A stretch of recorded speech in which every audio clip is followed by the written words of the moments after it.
Halo sahabat semua, ketemu lagi dengan saya Hendra di program Sebuku Inspiring Like a Book. Tamu kita kali ini seorang anak muda 33 tahun yang punya banyak sekali pengalaman di berbagai bidang. Ia pun akan bercerita kepada kita bagaimana upayanya mengembangkan kapasitas dan membangun semangat anak muda di berbagai bidang. Ia pernah belajar startup, berbagai ilmu di Eropa, dan kemudian diterapkan dan membuat sebuah media massa online yang diberi nama Readers.id. Sahabat semua, inilah dia tamu kita, Muhammad Fauzan Febriansyah dalam Sebuku Inspiring Like a Book.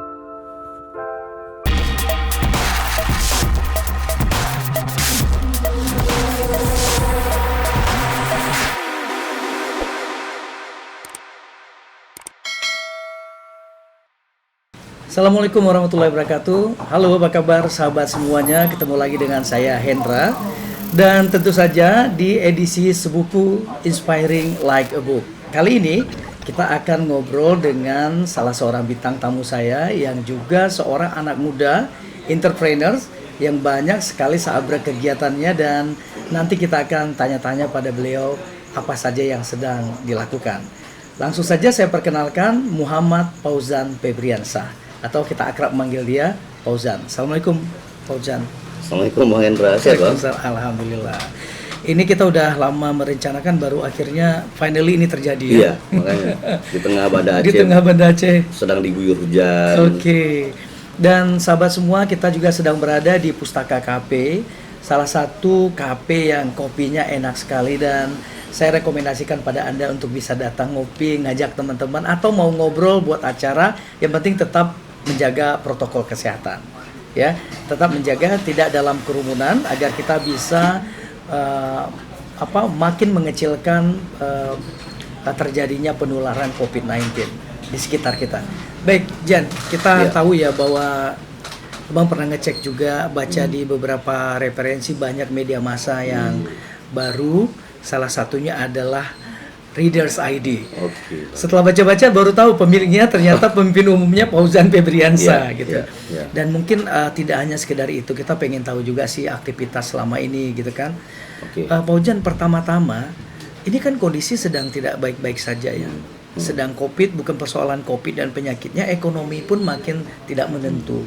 Tapi di satu sisi ada media massa baru yang muncul di tengah kondisi yang menantang ini, Reader.id. Bisa cerita nggak sedikit? Iya, makasih Bang Hendra pertama kesempatannya dan pertanyaan ini. Jadi banyak orang yang menanyakan memang. Barangkali hal ihwalnya kenapa Readers terjadi, ini kan proses panjang perjalanan kehidupan juga. Artinya saya barangkali orang yang dari dulu ketika beraktivitas di masa kepemudaan sangat dekat dan butuh dengan media. Dari aktivis pelajar, kemudian lanjut ke aktivis mahasiswa, kemudian berinteraksi malah menjadi politisi, sekaligus entrepreneur. Nah, kebutuhan-kebutuhan itu yang melahirkan kondisi saya dekat dengan kawan-kawan jurnalis. Juga sangat dekat dengan media. Dan 5 tahun kebelakang saya sangat dekat dengan konten kreator. Jadi saya selalu hadir dalam kompetisi-kompetisi politik, dalam kampanye-kampanye politik, yang itu juga makin mendekatkan saya dengan para jurnalis, konten kreator, di mana kita menyusun kampanye, menjadi konsultan politik, konsultan partai dan sebagainya. Nah, itu yang kemudian juga sekaligus mendorong. Nah, tapi terus terang lahirnya Readers ini agak mengendap lama.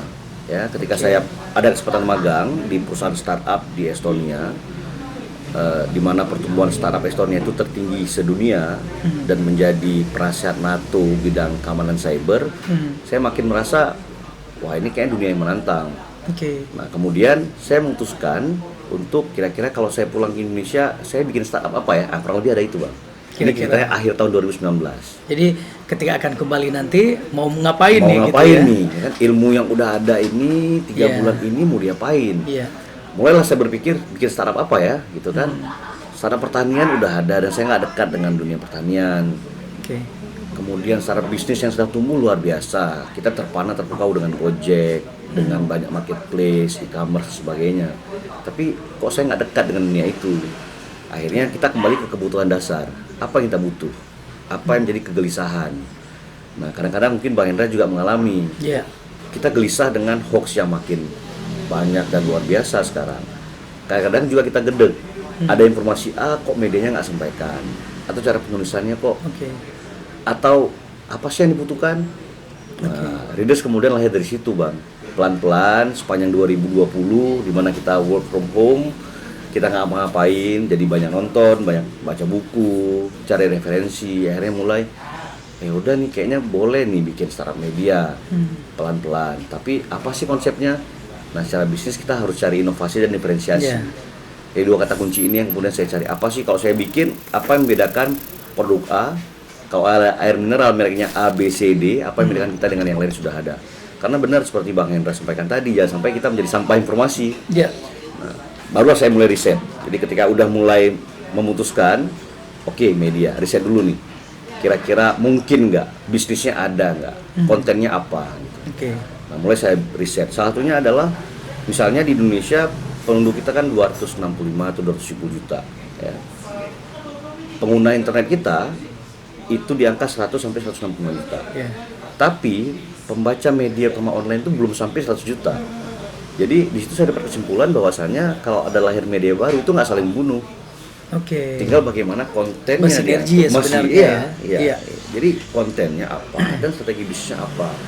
Kayak kemudian Readers saya mulai diskusi nih, cari teman ngobrol, kawan-kawan jurnalis yang berangkat kecimpung di media, senior di media untuk tanya pendapat dan saran. Ke teman jurnalis saya dapat masukan-masukan konten, kekurangan media di Aceh, tumbuh tenggelam, ada yang bangkit kemudian nurun dan seterusnya. Ada yang di bredel juga dan seterusnya.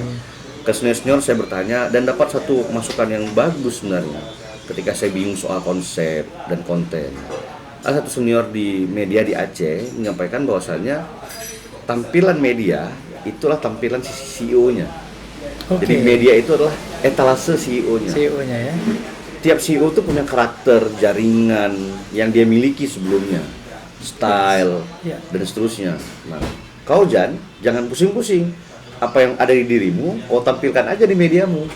Nah, itu jawabannya menurut saya sangat membantu. Oh gitu ya rupanya. Jadi saya nggak perlu, media ini nggak perlu menjadi orang lain. Tinggal saya mendeliver apa kebutuhan dan kegelisahan saya. Dan kemudian apa yang saya pengen. Gitu. Dan orang melihat Fauzan Febriansyah sebagai apa, kekuatannya di mana, kelemahan di mana, itu yang kemudian kekuatan-kekuatan itu yang kemudian saya hadirkan ke Readers sekarang. Itu sama dengan sebenarnya performa yang dimiliki, itu yang ditampilkan gitu kan ya. Mudah-mudahan begitu ya. Tapi itu menarik tuh yang Fauzan sampaikan tadi bahwa ada semacam kegelisahan, terus misalnya kayak harusnya begini, kenapa tampilnya begini, kenapa informasinya seperti ini. Terus menarik juga yang barusan bahwa apa yang paling dekat dengan CEO itu yang paling mendekatkan rezeki sebenarnya dalam arti kata di sisi pekerjaannya. Tapi di tengah kondisi yang tadi sempat kita bahas ya, kondisi yang tidak gampang untuk membuat bisnis baru apalagi startup, apa strategi yang Fauzan lakukan? Misalnya cara mencari human resource yang bagus, orang-orang yang berpengalaman, apa itu sudah dilakukan sebelum-sebelumnya? Kalau mengingat tadi sempat tertunda katanya ya. Persis, Bang Hendra. Jadi pertama human resource dulu, karena ini kata kunci paling penting. Sebelum ketemu resource ya, saya harus buat konsepnya. Kira-kira apa kebutuhan saya. Jadi ada 3 hal sebenarnya yang menjadi perbedaan Readers. Ini diferensiasi dengan yang lain. Pertama sisi nama. Terus ini risetnya panjang. Jadi saya sampai riset media yang dari awal kemerdekaan sampai sekarang. Nama-namanya. Seserius itu ya? Seserius itu. Jadi dan sekarang namanya satu suku kata, nggak boleh lebih. Karena ini soal brand, harus gampang diingat dan seterusnya. Ternyata nggak ada, Bang. Kalau saya beli domain itu hampir semuanya udah pakai. Kemudian mulailah, kalau nggak dapat dalam negeri, kacamatanya harus dibuka kan. Jadi spektrumnya harus saya buka, coba cari luar negeri. Akhirnya dapatlah kata Readers. Dan kemudian saya cari, Readers ini terlalu keberat-beratan nih, identitas nasionalnya nggak dapat. Kebetulan ID-nya dapat. Tapi sebelum Readers itu dapat, saya udah beli berapa domain juga. Udah siap-siap gitu. Udah siap-siap. Pas dapat ide, saya catat di handphone, kemudian saya cek di rumah web misalnya, di domain-domain tertentu, wah kosong nih, beli dulu. Keep dulu, ya kan? Kemudian pas satu malam, ini menjelang subuh memang ini. dapat readers. Wah, kayaknya catchy juga nih nama. Saya simpen. Mulailah dari 6 domain yang udah saya beli, saya breakdown. Dari namanya kan harus di breakdown menjadi konsep medianya. Kemudian baru ke konten. Nah, dari situ kemudian lahirlah kayaknya yang kurang misalnya di Indonesia sekalipun adalah jurnalisme data. Karena ini nggak mudah. Barangkali nggak banyak juga pengambil kebijakan itu membaca kata data misalnya. Tirto misalnya, apalagi masyarakat umum. Tapi readers coba mengambil langkah berani bermain ke arah sana. Kita nggak terlalu banyak menulis track news, tapi hampir tiap minggu kita ada 2-3 berita in-depth. Jadi yang kita tulis memang kedalaman. Track news perlu, karena masyarakat media online kan kelebihannya kecepatan. Kalau kita meninggalkan itu, maka kita meninggalkan hitohnya media online yang speed, yang cepat. Tapi di sisi lain, saya coba cari resource, berdiskusi dengan teman-teman jurnalis utama di Aceh. Ada nggak wartawan yang suka dengan style ini? Akhirnya saya ketemu dengan banyak orang. Ceritakan idenya dulu, Bang. Bang, saya mau buat media nih. Kemudian banyak teman-teman jurnalis yang kemudian, bagus juga tuh. Gimana? Kira-kira abang bisa bantu apa? Nah, kebetulan di situ, Bang. Jadi human resource itu saya temukan ketika saling bertukar ide dan pikiran. Jadi langsung dapat feedback gitu ya? Iya. Jadi saya ngobrol dengan Bang Hendra. Bang Hendra bilang, bagus ide ini. Kalau bagus, saya kira abang mau gabung nggak, Bang? Saya nggak punya orang. Karena ini dunia baru buat saya di dunia media. Saya pembaca media, saya penikmat media. Saya juga sering mengkritik dan mengirim tulisan ke media, tapi ya saya belum berkecimpung di bisnisnya. Akhirnya itu yang kemudian saya dapat human resource pelan-pelan, tapi itu masih jauh dari agenda bangun sebuah perusahaan media. Kemudian saya lihat lagi apa sih selama berhubungan berinteraksi dengan media, kekurangan, tantangan, kegelisahan. Salah satunya adalah kolom bahasa Inggris. Saya pernah berapa kali coba kirim tulisan ke media bahasa Inggris yang terbatas di Indonesia, itu juga nggak masuk. Karena space-nya pun kecil, misalnya ke Jakarta Post terus terang. Saya kirim, nggak masuk. Jadi beberapa kali, termasuk juga ketika saya menjadi tim asensi Pak Gubernur Zaini Abdullah dulu, ada 1-2 pemberitaan yang menarik menurut saya coba kirim, termasuk juga ketika saya magang di Eropa, saya kirim berita dalam bentuk bahasa Inggris ke media bahasa Inggris yang di Indonesia, itu juga susah dimuat kan. Di situ saya terpikir, wah gimana ceritanya kita mau mengundang investor misalnya, kalau media bahasa Inggris kita kurang. Akhirnya yang saya lakukan, tulisan saya masuk ke media nasional, tapi oleh media nasional, yang tulisannya masuk itu saya harus tulis lagi dalam bentuk bahasa Inggris dan saya kirim ke partner saya atau mitra saya yang ada di luar negeri. Jadi panjang perjalanannya ya. Jadi akhirnya media ini akhirnya punya semacam dua template ya. Satu yang menggunakan bahasa Inggris, satu menggunakan bahasa Indonesia. Atau yang berbahasa Inggris itu khusus misalnya untuk in-depth atau seperti apa? Jadi yang bahasa Inggris ini kan strategi bisnis yang mesti coba-coba. Kalau tanya apa diferensiasinya, saya akan jawab kita punya kolom bahasa Inggris. Tapi saya khususkan dulu untuk membantu pemerintah daerah dalam bidang bisnis dan investasi. Jadi nggak bisa umum karena resource kita sangat terbatas. Saya punya translator yang bersertifikat, kemudian 1 jurnalis yang ex Jakarta Post, Bang Fakdi Simanjuntak senior, dan juga fotografer. Jadi dan kita bertiga diskusi lah mengenai konten-konten yang layak dimuat. Jadi ada memang berita-berita lepas, tapi yang kita langsung mendorong adalah bisnis investasi pemerintah daerah. Kenapa? Readers ini lahir di Aceh, resource-nya Aceh, sekalipun namanya readers.id. Jadi visinya memang sudah global dari awal. Karena itu pilihan yang saya putuskan di awal, Bang Hendra. Terlalu banyak media yang ambil konteks lokal, akhirnya sulit berkembang. Misalnya namanya langsung Aceh.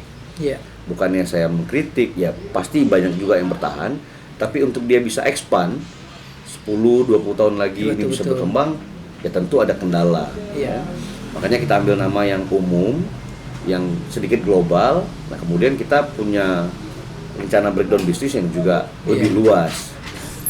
Nah kemudian dari mapping yang saya lakukan, kelemahan pemerintah daerah, terutama kenapa di Aceh atau Indonesia minus investasi, ya karena kita nggak punya kekuatan di situ. Coba dihitung berapa sih? Nggak sampai 5 media di Indonesia yang berbahasa Inggris. Nah itu peluang. Kalau kita ke negara tangga Malaysia, mereka hampir semua medianya punya bahasa Inggris, malah ada bahasa Tiongkok dan seterusnya. Nah itu saya lihat ruang yang kemudian dimanfaatkan. Pertama kita punya visi jurnalisme data, ada kolom bahasa Inggris. Nah, tinggal kita nyusun konten-konten yang menarik.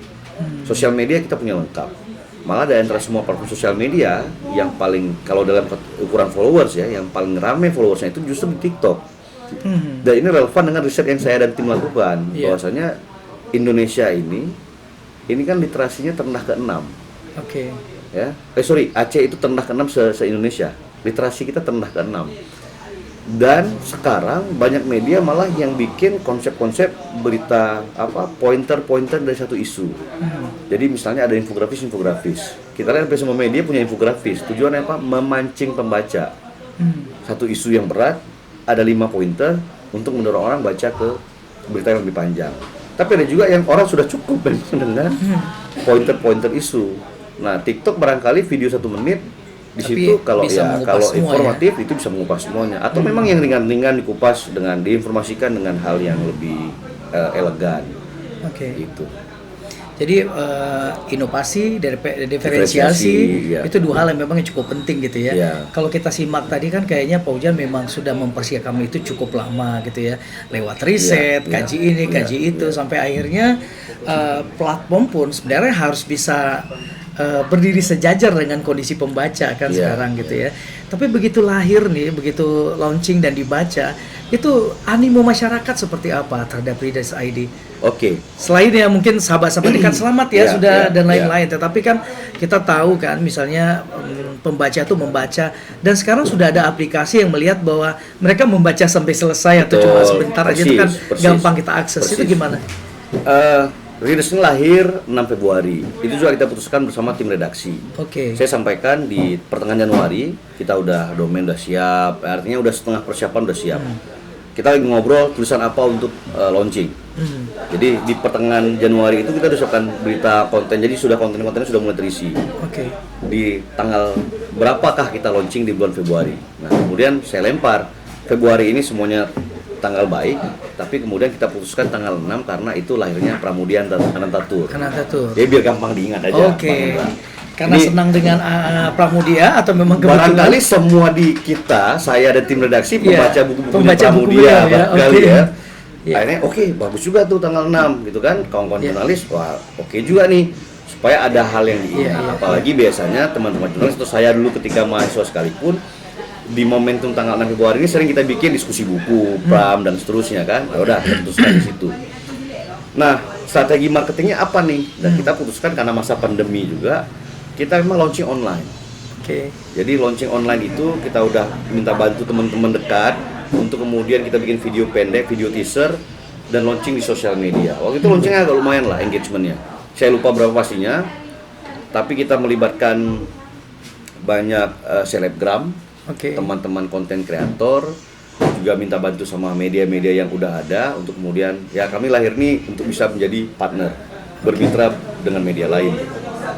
Nah, dari situ kemudian kita mulai serius kan untuk riset kira-kira apa seleranya. Ternyata masih awal-awal minggu pertama masih dianggap media yang ya standar sama kayak yang lain, malah belum dikenal.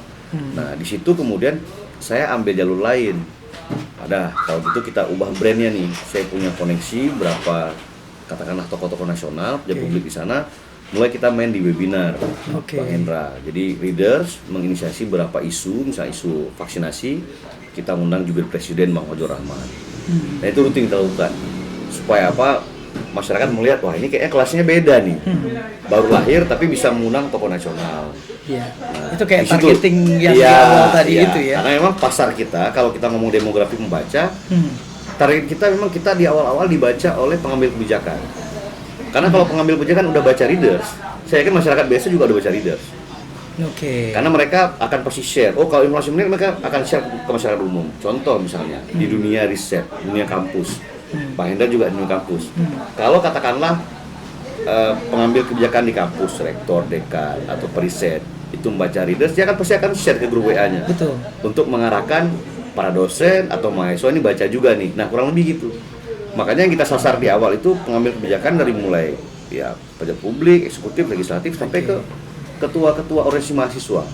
Jadi baru tahu nih kenapa tagline-nya leaders are leaders gitu ya. Jadi pemimpin itu adalah pembaca sebenarnya gitu ya. Tapi kan kalau kita bicara pemimpin adalah pembaca, kembali ke tagline tadi kan. Itu tagline yang juga pastinya sudah dipersiapkan seperti itu. Untuk media ini, atau seiring berjalan. Ini terus terang nih ya di sebuku ini saya jawab jujur itu modal googling aja. Googling aja gitu. Jadi ketika saya dapat ide readers, terus terang readers itu saya terinspirasi dari majalah Amerika yang namanya Reader's Digest. Iya, saya pembacanya juga. Iya, saya dapat kayak catchy nih kan. Iya. Kemudian saya cek readers kosong. Saya browsing kata readers itu hampir setengah jam dan akhirnya keluarlah tagline leaders are readers. Ini barangkali alhamdulillah ya ilham dari Allah juga barangkali buat saya gitu kan. Jadi browsing muncul tagline itu. Itu kan tagline umum ya, filosofi yang udah ada di mana-mana. Dan sudah ditulis juga oleh banyak orang. Leaders are readers kan. Ini kayaknya menarik. Jadi saya coba pasang-pasangin, Bang Hendra. Ini nama medianya, ini tagline-nya. Juga bukan itu yang pertama. Readers ada berapa alternatif, maksud nama medianya. Jadi saya riset dulu. Terus saya tulis di papan tulis, mikir-mikir gitu kan. Kalau ini breakdown-nya apa gitu. Kalau nama media ini apa, apa gitu.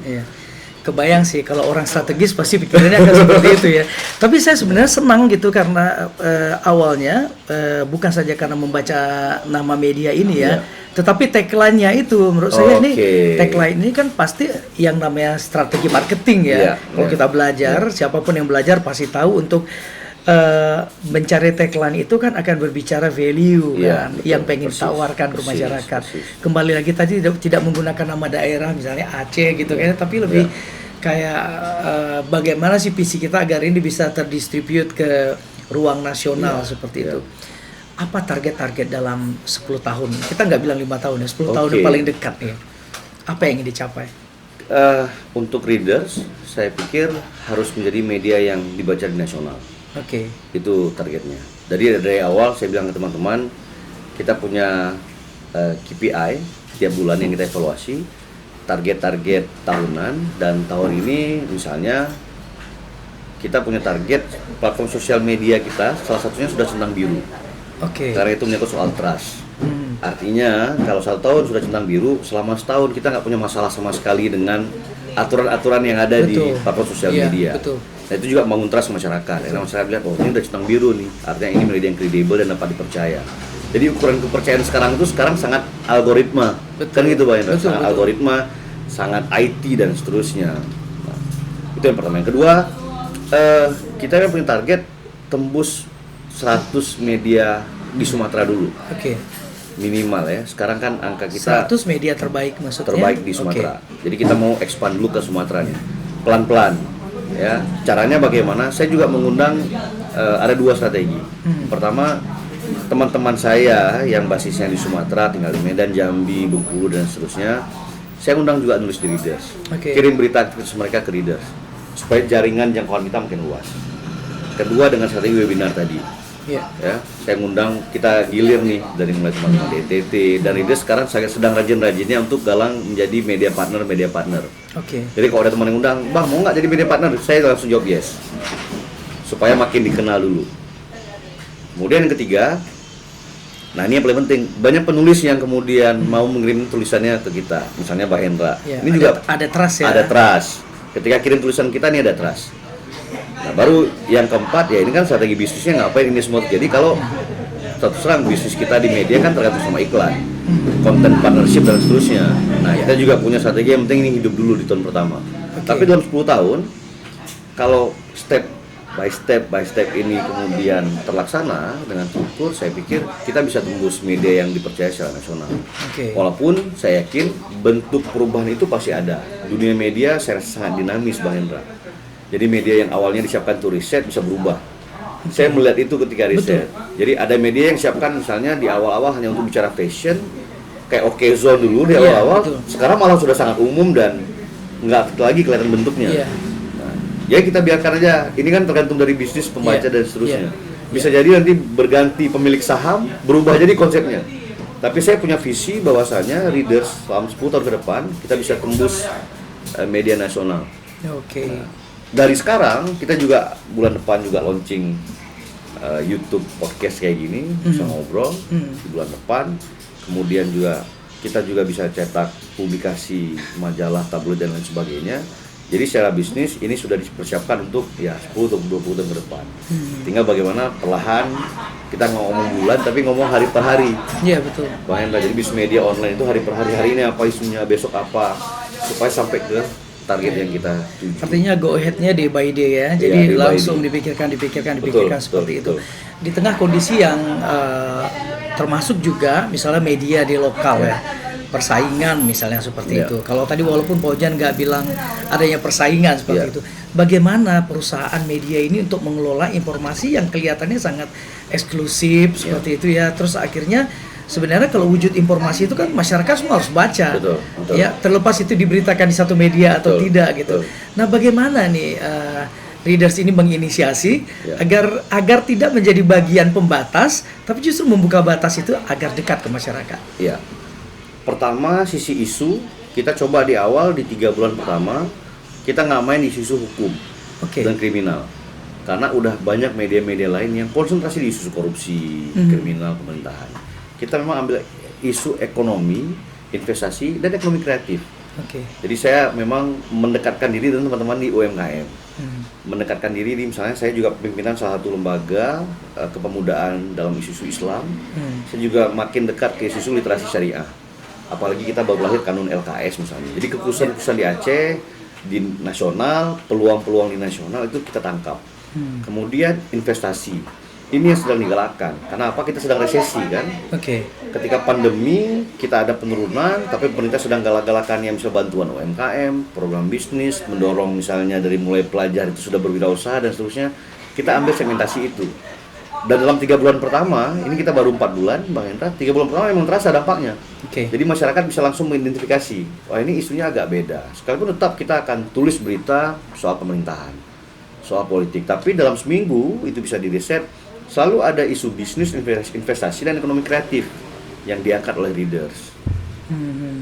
Jadi tidak serta-merta langsung kayak kita bilang tadi, oh ini harus diterima cepat atau tidak Enggak, gitu ya, enggak. tapi memang berproses seperti itu ya. ya. Menariknya memang kalau Pak Ojan bilang tadi dalam kondisi sulit biasanya orang kan tidak berstrategi yang panjang-panjang Iya, kan ya, iya. tapi justru dipersiapkan.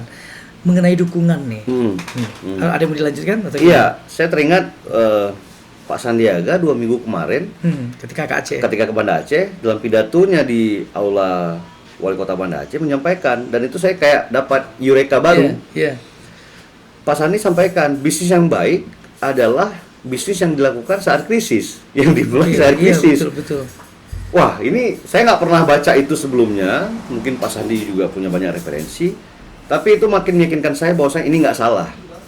Ini bukan pilihan yang salah, karena mulai bisnis ketika krisis tentu membuat kita makin hati-hati. Oke. Membuat banyak kajian, perhitungan, lebih strategis, dan kemudian juga karena tekanan yang berat, ya, tekanan ekonomi yang berat, kita juga harus meyakinkan orang, misalnya resource kita mau nggak ke kita, ya di saat kita mungkin nggak bisa terlalu bayar mahal, resource yang kita punya dan mulai jurnalis dan content creator, tapi itu ya ada dinamika yang membuat saling trust, saling percaya, dan kemudian untuk bertumbuh ini hal yang menjadi jadi poin penting. Artinya saya nggak bisa bayar kamu mahal, Ya. tapi mahal banget gitu ya. Artinya mengukur dari profesionalisme, tetapi output yang ingin dicapai dari Ya. Readers kan bisa tercapai juga. Meskipun even baru 4 bulan ya, tapi Ya. kita lihat pembacanya juga. Bahkan saya kemarin sempat searching di salah Ya. satu platform aplikasi Ya. yang melihat ranking-ranking pembaca ya, tapi saya nggak menyebutkan nih namanya apa. Ya. Sempat di nomor 2 kan ya kemarin ya. Iya, Bulan lalu ya. iya. Itu artinya kan totally pembacaan juga sudah cukup banyak Ya, gitu. justru di situ saya khawatir, Bang Hendra. Khawatir kalau Cepat terlalu sekali cepat, ya? ya. Oke. Kan ada juga pendapat yang kalau cepat naik biasanya cepat turun. Nah, itu jadi tantangan juga buat saya dan teman-teman.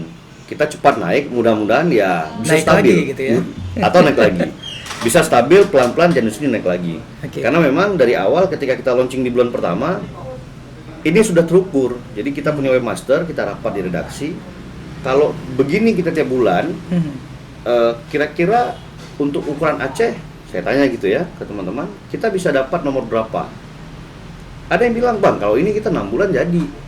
Yang penting kita, ya Pak Bang juga tahu penulisan kita SEO, ya kita dekat dengan strategi Google sekarang. Karena bagaimanapun itu yang dipakai. Jadi dari awal kita memang kerjasama dengan Google Analytics. Jadi kita bayar ke Google Analytics, ke Facebook, ke Twitter, ke Instagram, untuk dapat feedback dari mereka. Jadi ketika kita bersponsor, kan kita juga dapat feedback. Feedback ini juga kemudian kita riset kembali. Jadi kita bermitra dengan Google, Instagram, Facebook, dan seterusnya untuk dapat feedbacknya, Bang Hendra. Dari feedback ini kita analisis, oh ternyata seleranya Google sekarang begini. Dan itu terasa. Satu isu misalnya, kita tulis lebih dalam dibandingkan dengan media lain, itu kita selalu teratas. Karena udah pegang strategi duluan gitu ya. Iya. Jadi search engine optimization itu emang kita kaji serius. Kemudian satu isu kita ketik sekarang di Google misalnya, yang ditulis leaders itu emang ada jadi lebih di atas dibandingkan dengan media-media lain. Nah itu kemudian yang coba kita pertahankan terus sambil kita kembangkan apa visi kita di awal, itu jurnalisme data. Inginnya kita satu tampilan berita itu kemudian ada poin risetnya, ada tabelnya, ada infografisnya, itu sedang kita dorong. Kita belum menuju ke sana, tapi visi kita ke sana. Pelan-pelan kita akan ke sana. Jadi kerja dengan parameter yang jelas ya. Jadi saya sempat diskusi beberapa waktu dengan teman-teman di Jakarta, teman-teman yang aktivitasnya juga di media ya, tetapi mungkin lebih kepada riset media. Banyak juga yang mengatakan bahwa ada sebagian media yang mungkin tidak begitu lengkap ya, ada yang tidak punya misalnya kayak infografis dan lain-lain. Ada bahkan yang membangun infografis itu ya sekedar membuat tapi tidak diikuti dengan riset. Tapi dari jawaban Pak Ujan tapi terlihat ya bahwa parameter itu sudah diuji sebelumnya sampai bekerja sama dengan platform ini dengan ini dengan ini, supaya artinya ketika kita bekerja kita sudah tahu bercerminnya kemana gitu ya kan. Jadi itu menarik sebenarnya karena begini Jan, kita tahu bahwa sekarang ini kan kita sedang dalam bonus demografi. Otomatis ini kita bakal menua, orang muda bakal di posisi kita seperti itu. Tapi kita nggak bisa mentolerir atau nggak bisa lompat kemanapun. Kita akan bekerja dengan orang yang jauh sekali jaraknya dengan kita, ya kan? Otomatis kan perlu adaptasi. Secara manajerial apa yang dilakukan oleh Readers ID ini agar bikin adaptasinya dengan orang muda? Meskipun pekerjaannya saya melihat muda-muda semua ya. Pembacanya walaupun tagline-nya leaders are leader, tapi kan juga ini mengenai dukungan orang muda nih Jan. Kita tahu sering sekali ya kita ngomong bahwa ini kita hidup dengan anak milenial. Satu. Kita dengan generasi X, generasi Y, dua gitu ya. Atau padahal sekarang udah ada generasi Alpha yang sangat gadget minded juga. Anak bayi aja kalau diserahin HP itu udah gimana, apalagi kalau udah bisa membaca. Bagaimana mendekatkan semua produk-produk dari Readers ID ini kepada millennial people itu? Pertama soal dukungan, kita sebenarnya nggak terlalu riset milenial. Terus terang Bang Hendra, karena yang sumber daya di kita ini semuanya anak muda. Jadi kita udah ngomong ke teknisnya, ke konten. Jadi kita nggak riset lagi apa sih kebutuhan milenial, karena kita semua milenial. Betul. Jadi ketika kita buat satu berita, gimana nih tampilannya menjadi sangat ramah anak muda? Jawabannya dari pengalaman kita, based on experience-nya di kita adalah pakai platform yang dekat dengan anak muda. Hanya sesimpel itu dari pengalaman kita nih. Yang kayak TikTok tadi. Betul. Instagram dan seterusnya.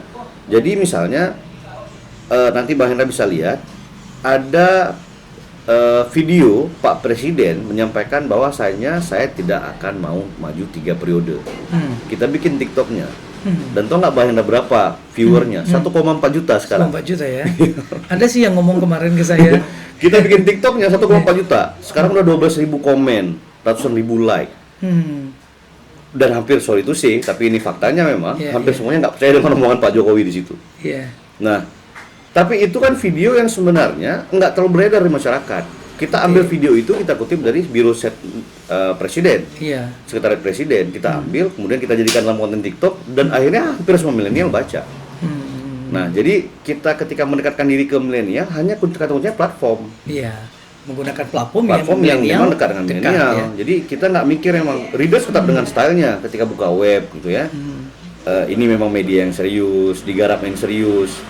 Tulisan-tulisannya juga serius. Tapi asik dibacanya. Kemudian saya sampaikan juga ke redaktur, kita nggak usah lah nulis-nulis berita yang soal kriminal, seks dan sebagainya. Kalau kita nulis soal perkosaan dan jadi fakta sekarang, ini harus dikaji lebih serius dengan gaya readers.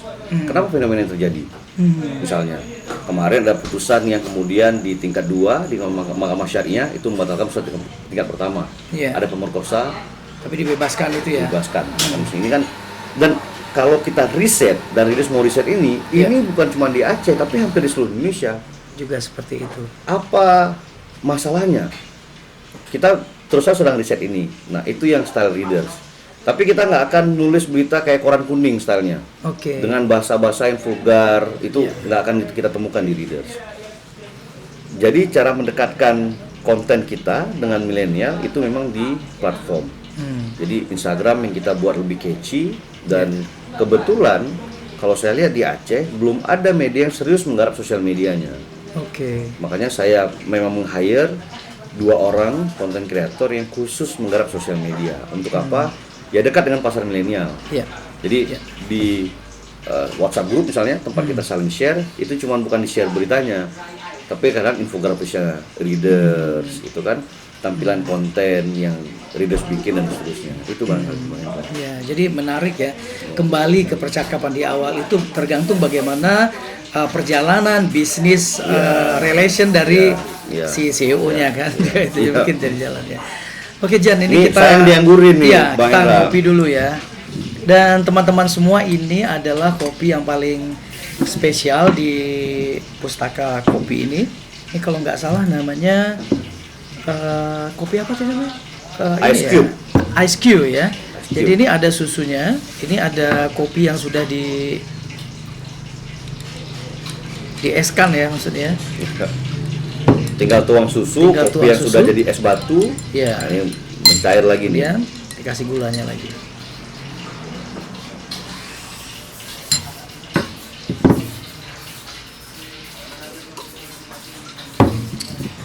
Dan menariknya memang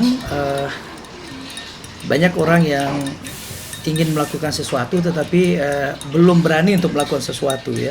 Kalau kembali tadi itu kan readernya seperti itu ya. Sudah dipikirkan berbulan-bulan, sudah cukup lama, tapi finally akhirnya berani juga melakukannya seperti itu kan. Eksekusi yang paling pasti. Ide yang baik adalah ide yang dieksekusi, kan gitu Bang. Betul. Jadi ada ide yang ngendap lama tapi nggak ada eksekusi, ini juga jadi masalah. Jadi saya baca banyak referensi, eksekusi aja dulu, ntar kita lihat di perjalanan. Jadi memang, dan semuanya memang seleksi alam. Awal-awal saya hire terlalu banyak orang karena semua orang banyak mau gabung. Ya, saya bilang, Bang, gabung bang. Awal-awal kita 17 orang, tapi sekarang tinggal 2-3 orang sudah keluar, ya kan? Karena emang ternyata nggak cocok dengan ritme kerja di readers. Itu, jadi itu juga bagian dari seleksi alam. Jadi saya ada ide baru, orang bergabung, tapi kemudian orang, kayaknya ini bukan style saya Bang. Misalnya satu orang teman yang jago juga desain, tapi ternyata bukan jiwanya itu bukan desain media. Ada teman yang hobi fotografi, tapi ternyata fotografi bukan fotografi media dan seterusnya. Padahal saya beri ruang dengan teman-teman, ruang khusus. Ini kertas putih yang kawan-kawan silakan isi. Ya, silakan isi kontennya apa yang mau kita bikin. Jadi persis seperti saya dapat arahan, dapat petuah lah dari seorang senior. Tampilkan aja dirimu di mediamu. Nah, saya juga bilang ke teman-teman yang jurnalis, yang videografer, yang fotografer, yang content creator, tampilkan juga dirimu di readers ini.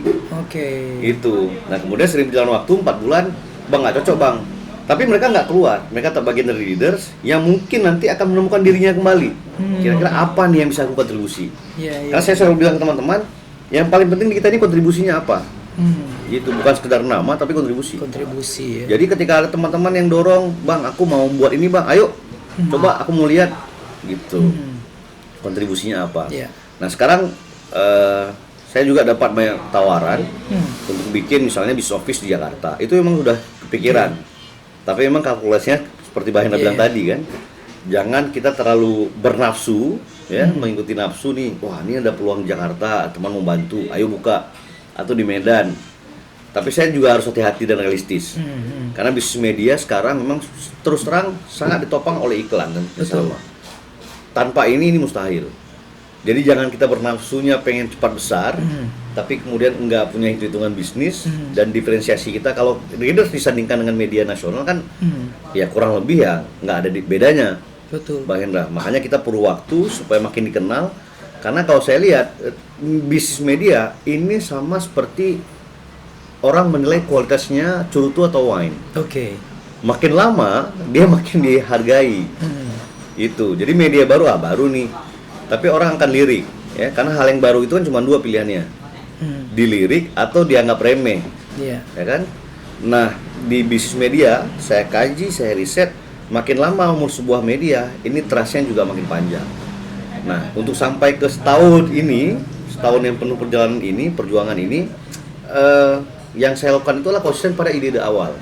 Jadi jangan terlalu bernafsu ingin terus expand, berkembang dan seterusnya, tapi meninggalkan core bisnis di awal, konsep-konsep di awal. Jadi profesionalisme, kemudian juga totalitasnya di core awal itu yang harus diperjalankan ya. Jadi nggak kesini, nggak kesana, tetapi apa yang sudah dilahirkan ini itu yang betul-betul di-maintain. Secara filosofi memang kita pengen juga kayak Garuda.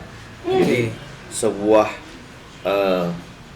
alat perjuangan, katakanlah gitu kan, sebuah produk hari ini yang lahir dari orang Aceh, sumbangan orang Aceh. Jadi dari situ lahirnya di Aceh, resource kita orang Aceh, tapi kita punya mimpi, ini bisa go global, go nasional dan go global. Semoga nanti ada Readers TV, ada yang lain-lainnya. Mudah-mudahan ya. Bang Hendra bantu di situ. Insya Allah. Ini kita bicara sedikit yang lain nih, Pak Ujan. Kita tahu ya, kalau kita lihat aktivitas Pak Ujan bukan saja di media ini, tapi nyata kita sama-sama ketemu di eShape juga, ada aktivitas lain juga, dan ini kan mobilitas cukup tinggi. Kalau di eShape itu apa yang dilakukan Pak Ujan sekarang? eShape atau Indonesian Islamic Youth Economic Forum itu kan badan otonom di bawah Dewan Masjid Indonesia. Saya harus jelaskan ke teman-teman karena banyak yang belum tahu. Wajar karena usia eShape juga baru 3 tahun kan Bang Hendra. Betul. Dan Bang Hendra ini sebenarnya termasuk dalam salah satu konseptor awal. Di awal-awal lah. Awal-awal ya. Kalau nggak bidan, asisten bidan lah barangkali Bang Hendra ya. Atau penonton bidan ya. Penonton bidan. Nah, eShape ini adalah gagasan yang menarik menurut saya karena dulu kita pernah sempat ketemu Pak JK. Pak JK sampaikan tantangannya di Republik ini yang sudah 74 tahun, waktu itu mungkin 73 tahun merdeka. Coba kita lihat, mohon maaf, populasi kita muslim terbesar 170 juta, tapi yang menjadi orang kaya 10 besar di Indonesia ini siapa? Yang muslim cuma 1, itu Pak JK sampaikan. Kalau ada 100 orang kaya di Republik ini, mungkin hanya ada 10% yang muslim. Tapi kalau ada 90% orang miskin, itu hampir semuanya muslim. Muslim ya. Iya. Nah, ini tantangan. Nah, kemudian kita diskusi, kita ngobrol. Pak JK sampaikan, kita punya dua momentum besar yang menjadi peluang sekaligus tantangan. Bonus demografi di 2030 dan Indonesia emas di 2045. Bagaimana bangsa kita menghadapi 100 tahun usia kemerdekaan. Apa yang bisa kita buat sebagai anak muda? Nah itu. Kemudian Pak JK sebagai ketua Dewan Masjid mencoba mendorong agar teman-teman aktivis muda, aktivis di dunia organisasi keislaman itu bisa melahirkan sebuah gagasan baru. Kemudian lahirlah eShape. Jadi eShape ini memandang bahwasannya potensi ekonomi umat Islam itu juga ada di masjid. Sebagai kitahnya masjid zaman Rasulullah dulu. Ada.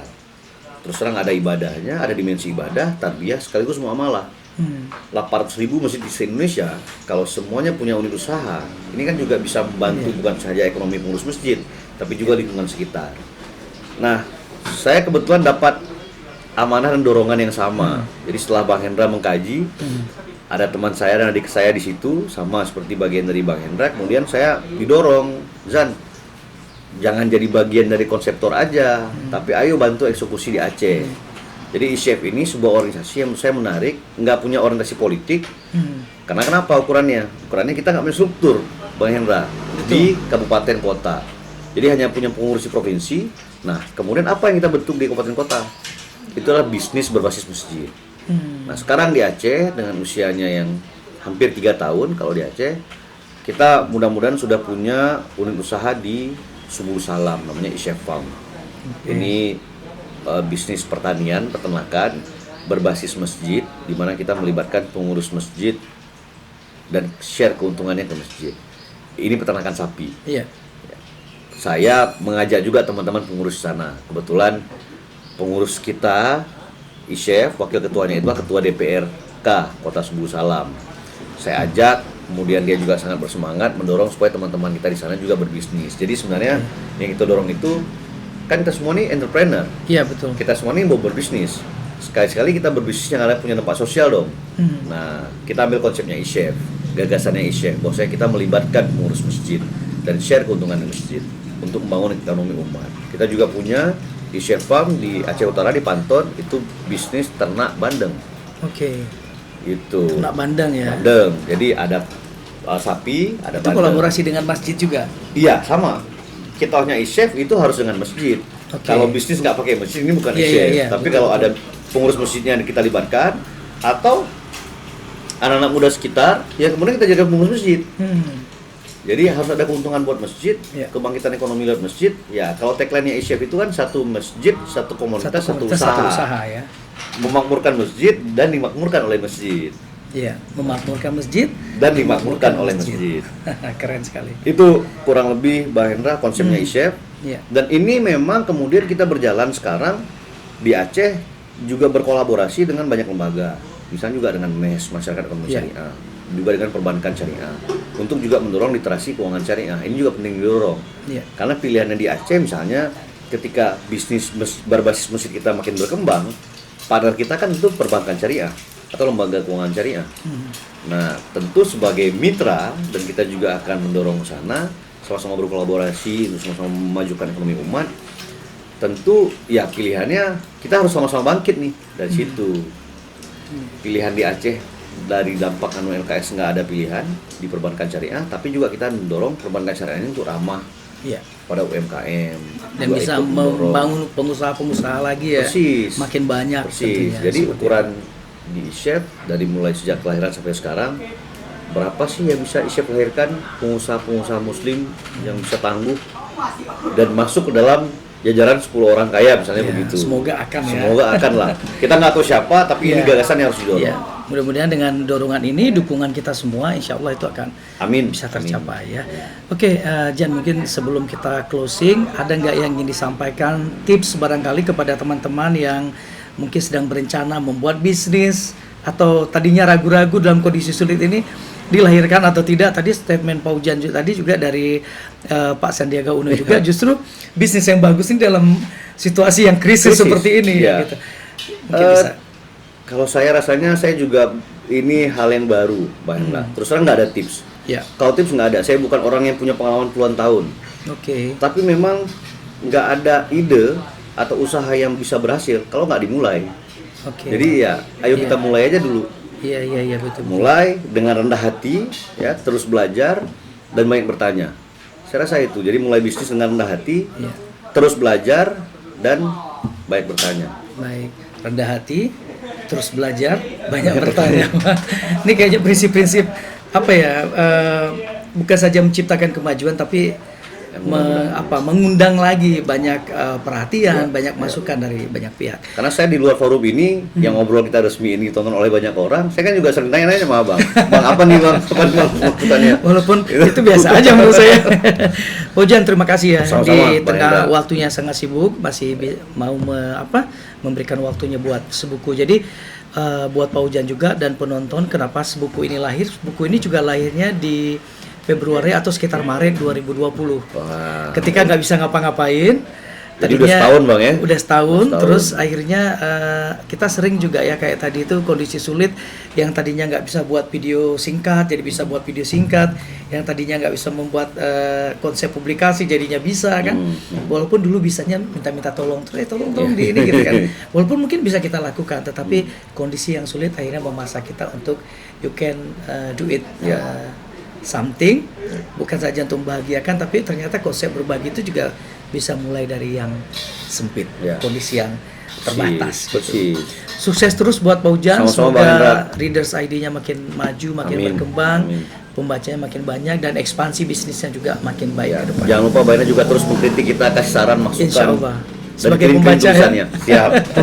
Sahabat semua, demikian tadi obrolan saya dengan Muhammad Fauzan Febriansah, salah satu entrepreneur pengusaha muda yang banyak sekali pelajaran yang bisa kita ambil atau kita petik dari apa yang dia sampaikan. Ada beberapa hal yang menjadi catatan saya di sebuku kali ini, bahwa dalam berbisnis pun semua orang harus rendah hati, mau mendapatkan atau menerima kritikan dan masukan dari orang lain, dan terus belajar dan banyak bertanya pada apa saja experience yang diberikan oleh orang lain untuk kemajuan kita di masa yang akan datang. Dan satu hal lagi, jangan pernah merasa sudah sukses, tetapi lakukan terus yang terbaik untuk mendapatkan format yang paling baik yang diharapkan di masa yang akan datang. Terus dapat menginspirasi siapapun di sekitar Anda, tetap sehat dan jaga protokol kesehatan. Sampai ketemu lagi di sebuku episode yang lainnya. Saya Hendra pamit. Assalamualaikum warahmatullahi wabarakatuh.